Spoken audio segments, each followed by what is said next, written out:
J'ai la conviction que Dieu utilise cette série de messages sur la reconstruction de nos murs brisés pour vous encourager et aussi pour vous défier en même temps. Les gens compromettent leurs convictions si facilement. Plusieurs sont tentés de repenser leur foi à propos de l'autorité de l'Écriture. Beaucoup d'autres réévaluent ce que la Bible dit ou ce que la Bible appelle péché et immoralité. Ce dont je vais vous parler est l'importance d'être de bons intendants. Et nous pouvons être de bons intendants de nos ressources, ce qui est vital, mais nous devons être de bons intendants de la vérité. Ce dont on a besoin le plus qu'à n'importe quel moment dans nos vies, et des hommes et des femmes, des garçons et des filles de Dieu qui ont le discernement et la sagesse pour pouvoir discerner la vérité et le mensonge. Aujourd'hui, les compromis prennent place partout dans l'Église du Seigneur Jésus-Christ. Nous devons nous tenir fermes pour la vérité et apprendre de Néhémie.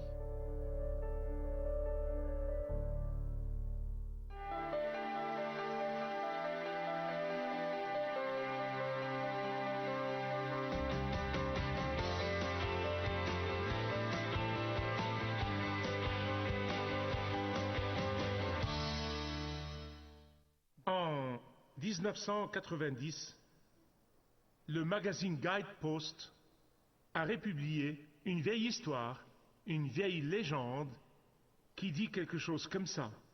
Les Indiens d'Amérique, les Amérindiens, avaient une coutume pour laquelle ils prennent leurs garçons à travers le rite de passage à l'âge adulte.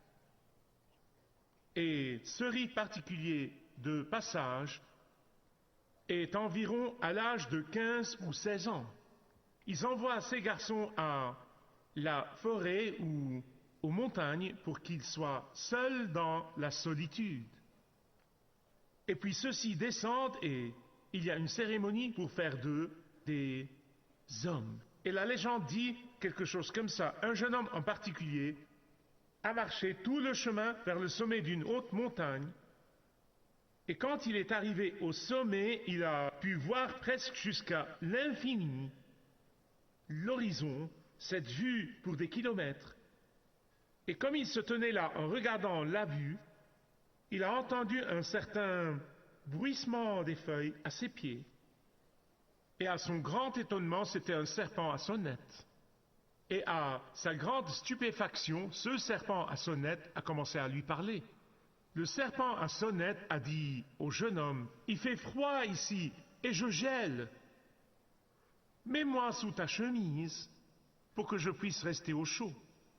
Puis porte-moi vers la vallée où je dois être. » « Non, dit le jeune homme, je connais ton type. Tu es un serpent à sonnette. Au moment où je te prendrai, tu me mordras. »« Ce n'est pas vrai, a dit le serpent à sonnette. Je ne vais pas te faire du mal du tout. En fait, je serai éternellement reconnaissant que tu m'aies sauvé la vie. » Le jeune homme a insisté et a persisté à dire non au serpent à sonnette, mais à cause de la persuasion du serpent à sonnette, il a ramassé le serpent à sonnette et l'a placé à l'intérieur de sa chemise et l'a porté tout le long du chemin vers la vallée. Et là, dans la vallée, aussitôt qu'il a pris ce serpent à sonnette hors de sa chemise et l'a placé sur le terrain, le serpent s'est retourné, l'a attaqué, l'a mordu, libérant une grande quantité de venin dans son corps. Le jeune homme a crié dans la douleur et dans la peur, « Pourquoi as-tu fait cela? Je t'ai sauvé la vie, tu as promis que tu ne me mordrais pas. » Le crotal a dit, « Tu savais ce que j'étais quand tu m'as ramassé, en partant à travers l'herbe dans les buissons. » Je ne pense pas que l'histoire a vraiment besoin d'explications, car beaucoup d'entre nous ont, d'une façon ou d'une autre, connu la morsure de Satan après qu'il nous ait attirés, compromettant nos convictions bibliques et nos principes bibliques. Maintenant, certaines personnes, quand elles sont mordues par le serpent à la suite de leur compromis, elles demandent immédiatement une pause. Ce n'est pas juste. Le Crotal n'a pas joué d'après les règles du jeu. Ce n'est pas de ma faute. Mais rien de tout cela ne fonctionne. Parce que si vous cédez au serpent à sonnette, de compromettre la vérité biblique et la conviction biblique, de permettre le péché dans votre vie, vous et moi serons assurément mordus. Le serpent n'est nul autre que Satan. Et c'est là la raison pour laquelle l'apôtre Paul dit aux Corinthiens 2 Corinthiens 11, 3, il a dit « Or j'ai bien peur que comme Ève s'est laissée séduire par le mensonge tortueux du serpent, que vous laissiez votre esprit se corrompre et se détourner de votre attachement sincère et pur au Christ. » Maintenant, j'espère que vous avez Néhémie chapitre 6 ouvert devant vous. Vous trouverez là que Néhémie a fait face non seulement à un serpent à sonnette, il a fait face à 3 serpents à sonnette. 3. Sanballat, Tobia et Geshem. Et ces 3 serpents à sonnette étaient là pour le détruire. Que vous ayez 8 ou 80 ans, chacun de nous, toute personne qui est ici ou en train de regarder à travers le globe, peut bénéficier du fait d'apprendre comment Néhémie s'occupait de la tentation et de la séduction à compromettre. Chacun d'entre nous. Et juste au cas où vous ne le saviez pas déjà, laissez-moi vous assurer que le compromis est extrêmement séduisant. Satan tiendra toujours quelque chose qui brille étincelant au soleil, miroitant. Voulez-vous aller de l'avant dans la vie? Voulez-vous gravir les échelons de l'entreprise plus rapidement? Voulez-vous être populaire? Voulez-vous éviter le rejet? Voulez-vous la solution facile? Voulez-vous devenir riche rapidement? Et la liste continue et continue. Et au moment où vous dites oui, c'est une idée intéressante, le serpent est dedans dans votre chemise. Il ne vous a pas encore mordu, mais préparez-vous. Regardez Néhémie. Autour du temps où la reconstruction du mur était presque terminée, au moment de cette conclusion, ces 3 misérables crotales que nous avons vus tout au long de cette série de messages, s'ils ne réussissent pas à détruire l'œuvre de Dieu, ils essayeront de corrompre et détruire l'homme de Dieu et la femme de Dieu. Maintenant, ils se préparent pour la cérémonie d'inauguration et ces 3 misérables crotales ont opté pour la séduction. Vous voyez, à ce moment dans l'histoire, les murs sont reconstruits.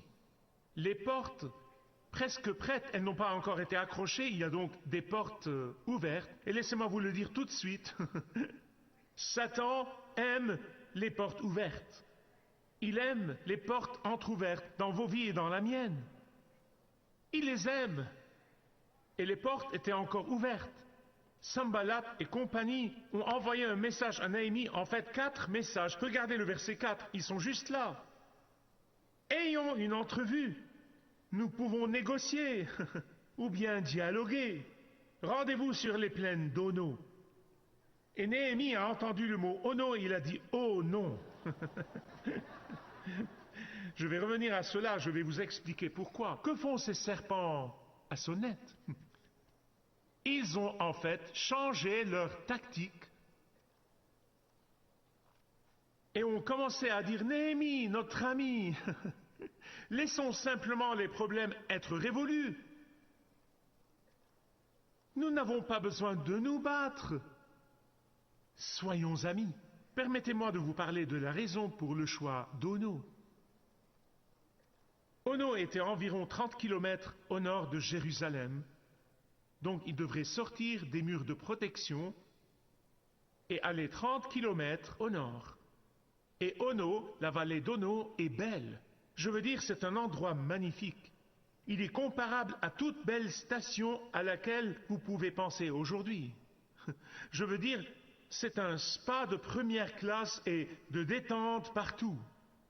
Et dites-moi quoi de meilleur pour un homme qui avait travaillé si dur et s'était épuisé avec des briques et des pierres et du mortier Que serait meilleur pour lui que d'obtenir le temps de repos et de se reposer, de se détendre? Il n'y a pas de mal à la détente. Soyez patient avec moi, d'accord? Parce qu'il y a plus. Ono était à mi-chemin entre Jérusalem et Samarie. La Samarie est environ à 60 km au nord de Jérusalem, et donc Ono est à 30 km. C'est exactement le point à mi-chemin entre la Samarie d'où Sanballat et tous ces gens misérables sont venus et où Néhémie était. Que dit Sanballat ici? Il dit, Néhémie, réunissons-nous à mi-chemin. Nous faisons la moitié du chemin et tu fais la moitié du chemin et nous nous rencontrerons quelque part au milieu. Et Néhémie a entendu Ono et il a dit quoi? Oh non! Oh non! Pouvez-vous le dire avec moi? Oh non! À Ono.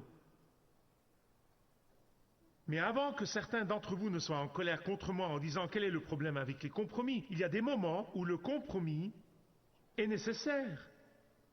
Donc je ne suis pas contre les compromis. Parfois le compromis est bon et important dans la politique, dans la résolution des conflits, dans la relation, dans la négociation de contrastes, dans le fait de faire des accords entre les nations. Chacun donne un peu et ils viennent en quelque sorte à un accord, ce qui est bien.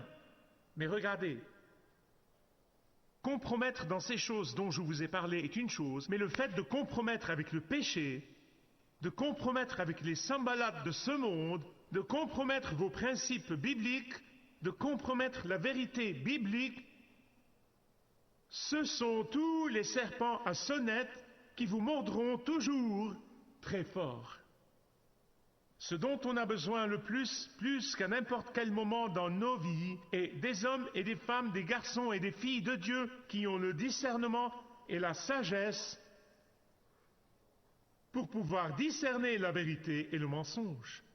Surtout dans ces jours où nous voyons des personnes qui ont vécu d'après la parole de Dieu, d'autres personnes qui ont prêché la parole de Dieu des années durant, et maintenant, ils ont entendu l'appel du serpent à sonnette, viens! Et contrairement à Néhémie, ils sont allés et ont compromis leurs convictions. Écoutez, Néhémie n'a à aucun moment suggéré que c'était un travail excellent parce que c'était lui qui le faisait. Non. Lorsque vous obéissez au plan de Dieu pour votre vie, tout le travail que Dieu vous donne est un travail important. Ça ne fait aucune différence si c'est enseigné à l'école du dimanche ou si vous êtes huissier ou servez à la table du Seigneur, quoi qu'il en soit. Tout le travail de Dieu fait dans l'obéissance à Dieu est un grand travail. Maintenant, je veux dire quelque chose aux mères, parce que de temps en temps, j'entends une mère qui dit « Je suis juste une femme au foyer, je suis juste une mère. » Écoutez-moi. Vous pouvez absolument dire avec confiance « Je suis un directeur exécutif des futurs dirigeants de ce pays. Je suis le producteur exécutif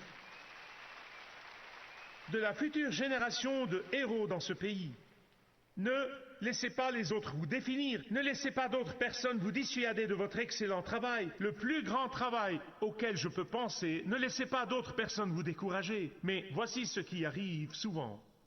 Quand vous refusez de faire des compromis avec le péché et votre vérité biblique, lorsque vous tenez fermement, quand vous dites non, une fois, 2 fois, 100 fois, l'ennemi va optez pour de douces paroles pour vous intimider. Je sais que dans ces jours de sondage d'opinion publique et de Facebook et de Twitter et de groupes de discussion et de blogueurs sur Internet, tout le monde a une opinion. Surtout, malheureusement, très peu ont de la conviction. Certains d'entre vous ont demandé, eh bien Michael, y a-t-il une différence entre une opinion et une conviction? Je suis content que vous l'ayez demandé, écoutez-moi. Une opinion est une croyance que nous détenons. Mais une conviction est une croyance qui nous retient. Une conviction prend possession de nos cœurs et de nos esprits et ne lâche jamais. Il y a une chose dont je suis sûr, je sais que je ne suis pas prêt à mourir pour une opinion. J'ai beaucoup d'opinions, mais je ne suis pas prêt à mourir pour aucune d'entre elles. Mais tout au long des siècles, Nous avons vu des gens qui ont renoncé à tout, y compris la vie elle-même, pour leurs convictions. Je sais et vous savez que nous vivons à une époque qui exige que les hommes et les femmes, garçons et filles de conviction, se lèvent et comptent et tiennent ferme pour la vérité. Ces jours-ci, les gens compromettent leurs convictions si facilement. Beaucoup sont tentés de repenser leurs croyances au sujet de l'autorité de l'Écriture. Beaucoup d'autres réévaluent ce que la Bible dit ou ce que la Bible appelle le péché et l'immoralité. Voici un avertissement aux fidèles. Après avoir dit non une fois et 2 fois et 3 fois et 100 fois, l'ennemi, s'il ne peut pas vous flatter, s'il ne peut pas vous décourager, il va essayer de vous intimider. Regardez cela. D'abord le découragement, puis le ridicule, la moquerie. Rien de tout cela ne marchait. Donc ils ont essayé la séduction, la manipulation, la flatterie, le baratin et les cajoleries. Et lorsque ni les menaces, ni la séduction n'ont marché, ils ont essayé l'intimidation. Ils lui ont envoyé une lettre ouverte et l'ont publiée dans le journal de Jérusalem, versets 6 et 7. Je veux dire, vous pouvez voir qu'ils étaient si exaspérés, ils étaient tellement frustrés que les tentatives privées aient échoué encore et encore et encore. Alors maintenant, ils recourent à l'intimidation publique. Ils menacent de dire au roi de Perse que Néhémie construit son propre royaume. Vous voyez, quand tout le reste échoue, ils ont recours au chantage et au mensonge. Et ils savaient que si le roi croirait vraiment leur mensonge, il se retournerait contre Néhémie, il l'aurait capturé, il l'aurait torturé et il l'aurait exécuté comme un rebelle afin de le montrer comme exemple. C'est comme cela qu'ils agissaient. Non seulement cela, mais le roi aurait probablement envoyé une autre armée et détruit les murs de nouveau. Question: est-ce que le roi de Perse aurait cru leurs mensonges? Probablement pas, il connaissait trop bien Néhémie. Il a travaillé pour lui comme son échanson, il le connaissait, il connaissait son cœur. Il ne l'aurait probablement pas cru, mais ça n'a pas d'importance. Vous voyez, Sanballat a construit un scénario trompeur et pourtant plausible. Un scénario très solide pour arrêter Néhémie. Il a concordé cette fausse accusation qui est quelque chose comme ceci. Néhémie, tu es un égocentrique. Néhémie, tu fais tout cela pour ta propre gloire. Néhémie, tu veux devenir un dictateur? Qu'est-ce qui se passe ici? Écoutez attentivement, s'il vous plaît.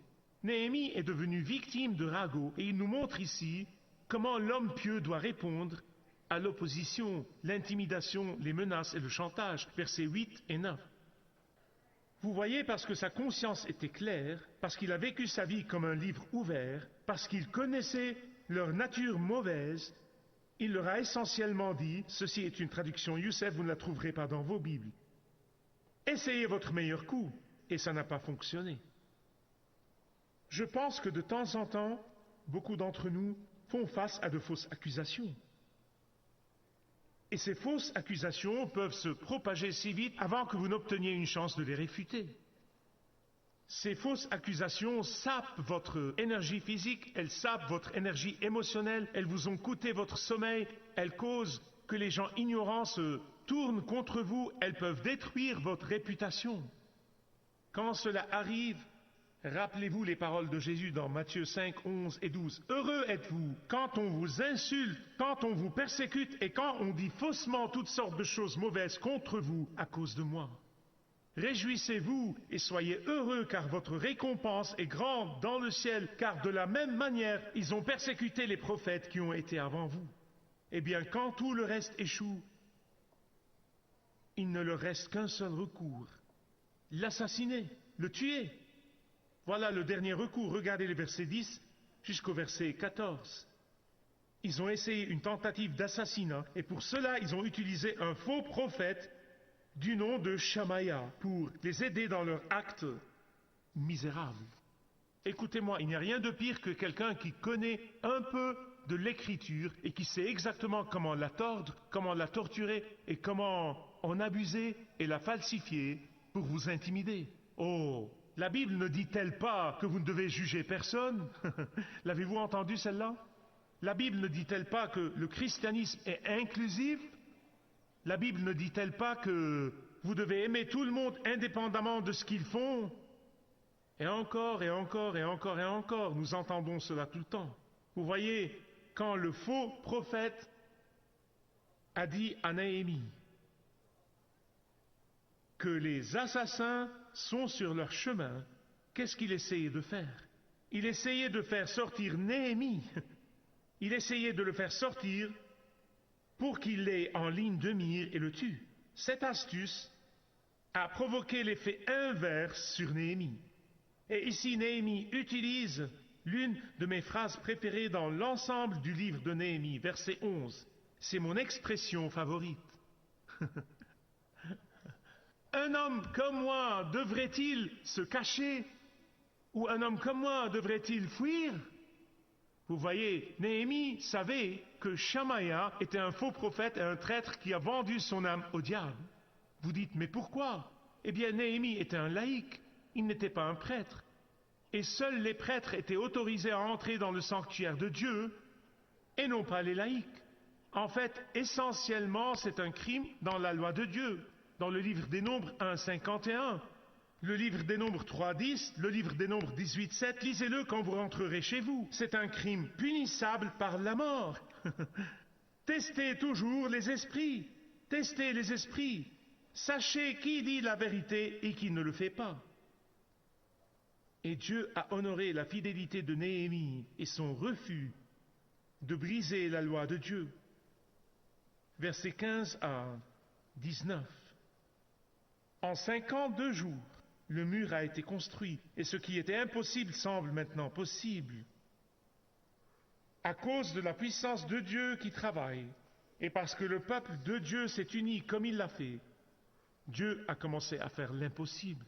Écoutez-moi comme je conclus ici. N'oubliez jamais que nous servons réellement le Dieu de l'impossible. Je sais qu'au milieu de la détresse, parfois nous oublions cela. Et si et quand chaque membre de l'Église découvre et utilise son don spirituel, je peux vous dire, par l'autorité de la parole de Dieu, Dieu va faire de grandes et puissantes choses. En cette ère post-chrétienne, Dieu ne cherche pas de chauffeurs de banc. Dieu ne cherche pas de chrétiens du dimanche. Dieu ne cherche pas ceux qui veulent être divertis. Dieu ne cherche pas ceux qui compromettent. En ce jour et cet âge, Dieu cherche des hommes et des femmes fidèles, courageux et sans compromis. Dieu est à la recherche de ceux qui tiennent fermement à l'évangile de Jésus-Christ. Dieu est à la recherche de gens courageux. Dieu est à la recherche de gens qui s'accrochent à sa parole. Quand tout le monde la réprime, quand tout le monde essaye de la déstabiliser, quand tout le monde essaye de la compromettre, Dieu cherche des hommes et des femmes, des garçons et des filles qui refusent d'être trompés par des serpents à sonnettes.